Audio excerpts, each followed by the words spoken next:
여기에 와서 이제 마지막 면역 문제가 있어요. 암은 유전질환이다. 암은 대사질환이다. 암은 후성 유전학질환이다. 암은 면역질환이다. 이 네 가지 관점이 있어요. 암은 면역질환일 수가 있어요.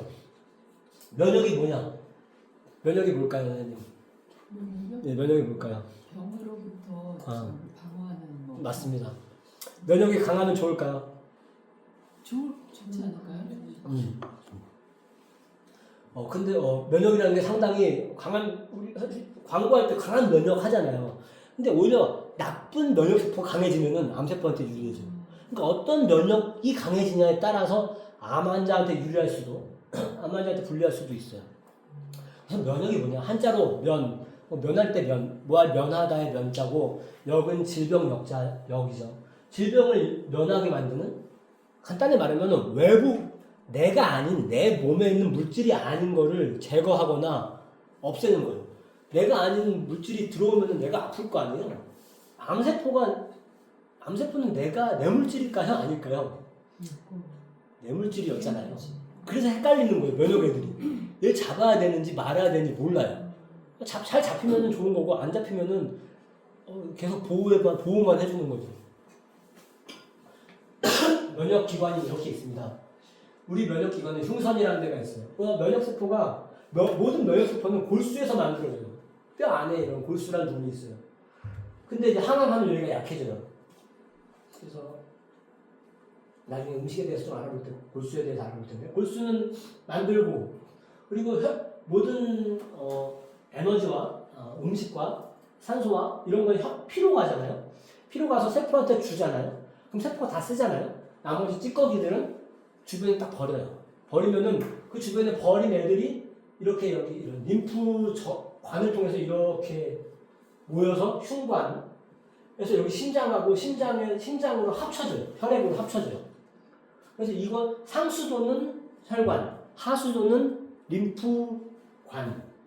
그리고 이제 하수도가 가면서 여기 절이 있어요. 이런 노드, 이런 동그란데. 이런 데 가서 세균, 박테리아, 똑같은 말이구나. 세균, 바이러스, 암세포를 죽이는 면역세포가 이런 절에 살고 있어요. 잡아놓고 깨끗한 거를 다시 심장으로 보내는 거예요. 면역이죠. 그리고 이제 나중에 얘기했지만 가장 대표적인 면역세포가 B세포, T세포예요. B세포는 여기서 만들어지는데 B는 본이 뼈잖아요. 뼈에서 성숙해서 B세포, T는 타이머스, 흉선에서 성숙돼서 T세포예요. 흉선, 대표적인 면역세포입니다. 이 B장은 여기서 면역세포들이 살면서 피를 걸르거나 아니면 오래된 적혈구를 죽여버리는 거고요. 그리고 림프, 이런 데서는 이제 장간막 림프절은 대부분 면역세포가 50%가 장에 살아요. 장은 외부 공간인 것 같은데, 외부 공간이에요. 우리가 더럽지만 실을 입으로 집어넣으면 또 엉덩이로 나오잖아요. 입 안쪽은 피부예요. 외부 공간이에요. 우리 몸속이 아니라는 말이죠. 장 안으로 들어와서 혈액으로 들어와야지 우리 몸인 거예요. 위, 대장, 소장 그 공간은 사실은 바깥 공간이에요. 바깥 공간. 다 밖으로 통해져 있는 거예요. 외부랑. 그리고 여기 편도 뭐 붙잖아요. 그러니까 이렇게 입으로 들어오는 세균들을 걸러주는 편도, 그리고 장에 있는 이런 면역 기관들, 외부에 있는 것들을 막아주기 위해서 면역세포들이 이런 데서 많이 존재해요. 편도선이나 뭐 이런 거 붙잖아요. 아프면은. 그런 이제 싸우고 있는 거죠.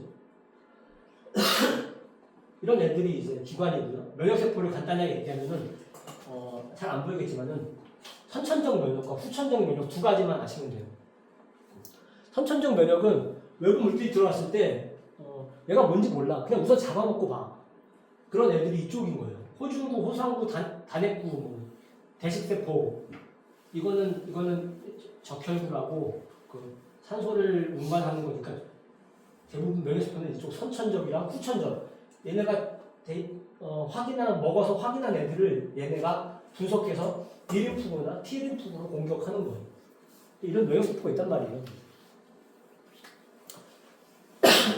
기본적으로 면역은 뭔가 찔렸을 때 외부 물질이 세균이 들어왔을 때 죽을 거 아니에요. 세포가 죽을 거 아니에요. 나 죽어. 이제 나 죽어가고 있어라고 막 신호를 보내요.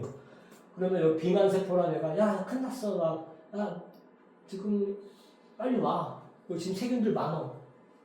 히스타민이라는 걸 내뿜어요. 우리가 그래서 알러지 이러면 항히스타민을 먹어요. 과도한 면역 반응을 억제하려고 항히스타민을 먹는 거예요. 히스타민이라는 게 오면은 혈관 벽이 느슨해져가지고 면역세포들이 막 뚫고 들어와요. 면역세포가 여기서 잡아먹는 게 선천적 면역이에요. 잡아먹으면은 이미 얘는 감염이 됐어. 감염이 된 애들은 얘가 죽으면서 야 나 죽는데 야 외부 물질이 이런 거야 라고 세포 밖에 항원 외부 물질을 꺼내놓고 죽어요. 항원 제시를 하고 죽어요. 이런 감염된 애들이 있고 아니면 항원 제시만 열심히 하는 그런 세포가 있어요. 대식세포나 뭐 수지상 세포 같은 딱 꺼내놓으면은 이제 T세포가 와서 딱 붙어가지고 딱 검사해요. 얘네들 지금 이미 지금 항원을 만들자 해서 거기에 맞는 항원 만드는 B세포 항체 만드는 B세포 빨리 만들어. 이미 많이 감염됐어. 세포에 많이 감염됐어. 이거 세포 면역을 해야겠다. 감염된 세포를 죽여.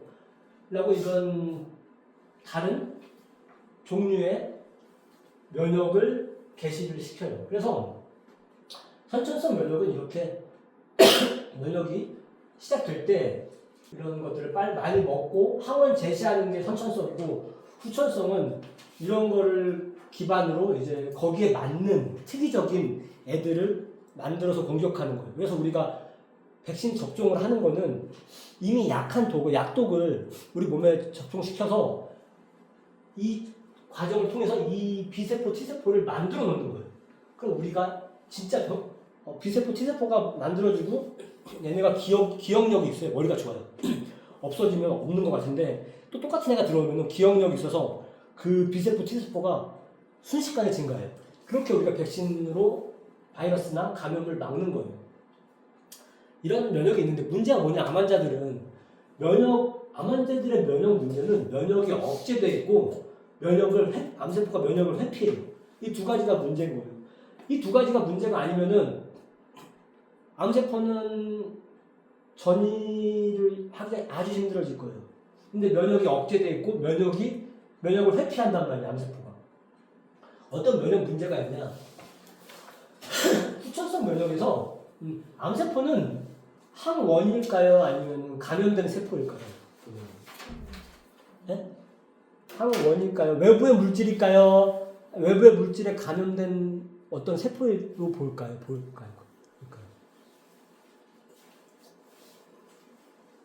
너무 제가 시간이 없어가지고 빨리 할게요. 시간이 없어가지고 빨리 해야 돼요. 너무 시간이 없어가지고 이런 외부 물질은 바이러스, 꽃가루 이런 거는 항원이라고 하는데 B세포가 이렇게 항체를 만들어서 던져버려요. 그럼 결합돼가지고 무력화되거나 아니면 얘가 맛있게 모여가지고 잡아먹는 애가 잡아먹어서 무력화시키는 게 B세포란 말이에요. 이게 바로 체액성 면역 TH2란 말이에요. 왜냐면은 아까 T세포가 TH라는 게 더 헬퍼예요. T헬퍼, 보조세포 2 이게 작은 체액 면역성이 TH2란 말이에요. 근데 암세포는 어떻게 보면 이미 감염된 세포랑 비슷해요. 그래갖고 얘를 죽이려면은 이런 항체를 못 죽여요. T세포가 달라붙어서 구멍을 뚫어서 죽여야 된단 말이에요. T세포가 죽여야 돼. T세포가 죽이는 건 세포를 죽이는 세포성 면역 TH1 헬퍼 세포가 이 세포성 면역을 해야 된단 말이에요. 근데 암 환자들 보면은 TH2가 되게 높아요. 암세포를 잡으려면 TH1 세포성 면역을 이게 돼야 되는데 그 검사를 해보면 TH2가 되게 늘 많이 증가가 되어 있습니다. TH1, TH 하는 이런 면역 검사도 있어요. 이건 좀 비쌀 거예요. 해봤는데 그래서 이런 세포성 면역이 중요하다. 이런 암세포를 잡기 위해서. 근데 암 환자들은 그렇지가 않다라는 거고요. 실제 이런 연구를 보면은 우리가 암 환자 아닌 것 같지만은 1000명을 대상으로 했는데 많은 사람들 몸에 이미 진단만 안 됐을 뿐이지 암세포나 전암 상태에 이런 종양이 있다는 거죠. 실제 돌연변이를 가진 그런 암세포들은 매일 수백만 개씩 발생하고 있고, 수천 개씩 발생하고 있고, 암세포가 종양이 있으면 수백만 개씩 떨어뜨리고 있습니다. 하지만 저는 잘 안 일어나요. 이 모든 문제의 원인은 간단하지가 않아요. 근데 간단하게 얘기해 드릴게요. 왜냐면은 시간도 많지도 않고, 제가 이 산성 환경과 저산소증이 아까 빨리 크는 암의 특성이라고 했잖아요. 그러면은 그 주변 환경이, 종양 미세 환경이 산성화가 된단 말이에요. 젖산을 막 내뿜으니까 빨리 자라다 보니까 산소도 부족해요. 이런 상황에서는 이 면역세포들이 이렇게 있어요. 세포 독성 T세포는 죽여야 되는 T세포인데 너무 지쳐서 사멸하게 되고, 수지상 세포는 이 T세포한테 정보를 주는 애인데 성숙이 억제가 되고, 이 대식세포는 그런 암세포의 항원을 먹어서 T세포한테 항원을 줘야 되는데 오히려 M2형이 돼가지고 암세포 편이 돼버리고, 억제 T세포가 더 많아져가지고 면역을 억제하는 상황이 돼요. 산성과 저산소증이 상당히 큰 문제가 된다라는 거고요. 이렇게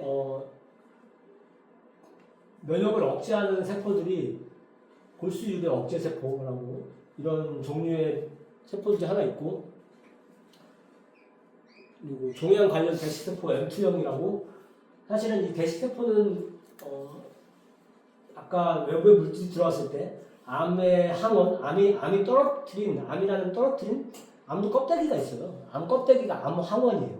암 껍데기를 이런 세포들이 잘 먹어서 공격하는 세포한테 잘 주면은 암을 잡을 수 있는데, 이렇게 암 세포가 이런 애들을 끌어들여가지고 암을 공격하는 대신 보호하고 성장하는 데만 도움을 주기도 하고요. 그리고 이런 조절세포라고, 이 조절세포라고 면역을 억제하는 세포가 있습니다. 그리고 이렇게 정상 환자들을 보면 아까 도움 T세포가 이제 그 항원을 먹어서 지금 이거 체액성 면역을 해야 되냐, 세포성 면역을 해야 되냐 알려주는 애가 도움 T세포인데, 이거보다 암 환자들은 조절 T세포가 더 많다. 면역을 억누르려고만 한다. 그래서 이런 게 있어요. 이 TH1이 높은 세포성 면역이 높으면은 반대로 자가 면역 질환에 많이 걸려요. 자가 면역 질환, 류마티스 관절염, 루푸스 이런 게 있잖아요. 그래서 그런 사람들은 오히려 암에 잘 안 걸린다라는 연구가 있어요. 그럼 우리가 나아가야 할 방향이 어디냐? 이 TH1 세포성 면역을 증가시키는 방법이, 이거를 증가시키면은 단점은 면역세포가 내 몸을 공격할 수가 있어요. 그런데 암세포도 같이 죽일 수가 있어. 암 대사측을 이런 데서 많이 얘기할 오프라벨 근데 이런 거를 역전시킬 수 있는 오프라벨이 있어요, 사실은. 예를 들면 시메티틴이라고 유산 저하제가 있어요. 이거는 어떤 동물 실험이나 연구에서는 TH2를 TH1으로 전환시킨다라고 연구가 있어요. 그래서 저희 와이프가 수술하기 전에 시메티틴을 몇 개월 먹었어요. 물론 기능의학 병원에 물어보셔도 되고요. 그분들이 알려주시기도 하고. 어쨌든 암 환자들은 사실 TH2 면역이 상당히 강하다. 근데 오히려 몸을 약간 자가 면역 질환으로 쪽으로 바꾸는 것이 암세포를 잡기에는 훨씬 유리하다라는 거고요. 아까 저한테 물어봤듯이 호중구 피검사하면은 호중구 수치 그리고 림프구 수치 이게 나와요. 그래서 제가 림프구 수치, 호중구 수치 나누기 림프구 수치가 몇이면은 낮을수록 좋다. 아니면 단핵구 수치 림프구 수치 나누기 단핵구 수치가 높으면 좋다. 이런 게 있어요. 이게 바로 선천성 면역 TH가 높고 후천성 면역이 좋을수록 암 환자들이 예후가 좋다는 게 이런 거랑 같은 관점이거든요. 그래서 제가 나중에 피검사 암 환자들이 좀 알아야 될 피검사 수치에 대해서 제가 카톡방에다가 알려드릴게요. 공유할게요. 그거는 이제 본인이 좀 아시면 좋을 것 같고요. 제가 이제 시간이 많지가 않아서 아직 끝났어요. 시간이 12시에 벌써. 이제 가실 분들은 가셔도 돼요. 솔직히 말해서 가셔도 되는데 또 다음 수업이 있어서 제가 10분만 더 할게요. 네. 10분만 더 하고 좀 끝내도록 하겠습니다. 죄송합니다. 이게 항상 문제더라고요. 나중에 면역 항암제를 하시는 분들은 여긴 별로 없을 거예요. 유방암에서는. 근데 만약 전이가 되시면은 면역 항암제를 고려하시는 분들도 계실 거예요. 면역 항암제에 대해서는 좀 아셔야 되는데 NK세포를 많이 들어보셨을 거예요. NK세포가 암을 잡는다라고? 맞는 말이에요. NK세포가 암을 잡아요. NK세포랑 T세포가 암을 잡아요. 하지만 암세포가 얼마나 똑똑하냐면은 NK세포는 원래 이렇게 정상세포, 건강세포는 딱 가서 딱 주민증을 확인해요. 딱 주민증 딱 가서 그 정상세포 주민증을 내밀어요. 아 정상이네. 괜찮아. 암세포는 이 주민증이 없어요. 그럼 딱 가면 저 주민증 내놔? 그럼 없으면 라이시스 도내시켜버려요. 근데 암도 이제 좀 이렇게 전이가 되거나 좀 커지면 똑똑해져요. 돌연변이가 생겨요. 내가 내놔 하면은 이걸 갖고 있어요. 그럼 NK세포가 아무리 많아도 못 잡아요. 단순히 NK세포만 배양해서 넣는다. 그래서 NK세포가 간단하게 암을 잡았으면은 NK세포 하나로 암을 정복됐어야 돼요. 정복이 안 돼요. NK세포가 암을 잡는 건 맞는데 초기 암일 때 이게 없는 애들은 잡혀요. 근데 나중에 좀 사기암이나 좀 이런 암들은 이런 걸 갖고 있단 말이에요. 그럴 때는 NK세포한테 더 많은 정보를 줄 수 있는 수지상세포나 얘를 좀 트레이닝 시킬 수 있게 좀 똑똑하게 만들어서 더 많은 정보를 갖고 있어야지 잡을 수가 있어요. 그런 의미에서 수지상세포가 중요한 거예요. 또 다른 문제는 나중에 면역항암제를 하시면 킵트루다, 옵티보가 이런 관점이에요. 아까 얘기했잖아요. NK세포 말고 후천성 면역, TH1 면역에서 T세포가 이런 식으로 잡아요. 그냥 가서 PDY1이라는 그거 갖고 다니면서 야 면역증 너 주민증 내놔. 근데 정상세포는 주민증이 있어요. PDL1이라는 거. 근데 암세포가 나중에 이런 걸 발현을 해요. 그러니까 못 죽이는 거예요. 그래서 이걸 아예 자극을 못 막게 여기를 막아버리자 라고 하는 게 면역항암제예요. 그렇기 때문에 얘를 막아버리면 검사를 없으니까 그냥 부딪히면 그냥 죽여버리는 거예요. 대신 얘가 이걸 갖고 있는 정상세포도 공격하는 거예요. 그래서 면역항암제를 하게 되면은 이 T세포가 내 몸을 공격하는 자가 면역질환이 되게 많이 발생해요. 그게 부작용이고. 하지만 어쨌든 이런 와버그 효과, 암세포가 빨리 자라는 그런 대사적인 게 발생해서 저산소증이 발생하고 주변이 산성화되면은 면역이 억제가 되고 면역이 억제가 되면은 이런 NK세포나 T세포한테 정보를 줘야 되는 수지상세포나 대시세포가 바보가 되는 거죠. 성숙해지지 않고 암세포가 이런 애들을 회유해서 자기의 성장에 유리한 그런 사이토카인만 받아먹고 TH2 면역이 증가되고 그러니까 이게 관련이 없어 보이지만 암세포가 빨리 크는 것 자체가 모든 걸 유발하기 간단화시킬 수는 없는데 간단화시키면 이렇게 발생할 수가 있는 거죠. 그리고 TH1으로 돌리기 위한 천연 물질 오프라벨 존재해요. 문제 많이 하고